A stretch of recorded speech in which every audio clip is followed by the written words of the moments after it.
करायचा।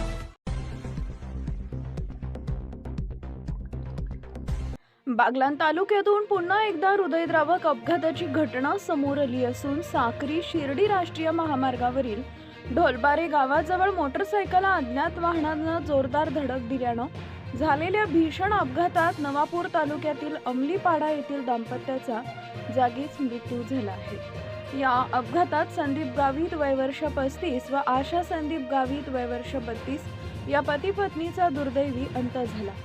अपघात इतका भीषण होता की दोघांचाही घटनास्थळीच मृत्यू झाला।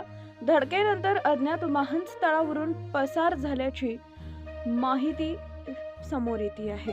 घटनेची माहिती मिळताच सटाणा पोलीस स्टेशनचे पोलीस हवालदार निंबा खैरनार व गणेश गरुड यांनी तातडीनं घटनास्थळ गाठलं।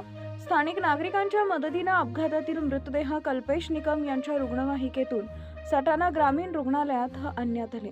दरम्यान या घटनेमुळे परिसरात हळहळ व्यक्त केली जात असून वारंवार होणाऱ्या अपघातांमुळे नागरिकांमध्ये संतापाची भावना निर्माण झाली आहे। या प्रकरणी सटाणा पोलीस ठाण्यात नोंद घेण्याची प्रक्रिया सुरू असून अज्ञात वाहन चालकाचा शोध घेण्यासाठी पुढील तपास सुरू आहे। अपघाताचं नेमकं कारण व वाहनाची माहिती शोधण्याचं काम पोलीस करत आहेत।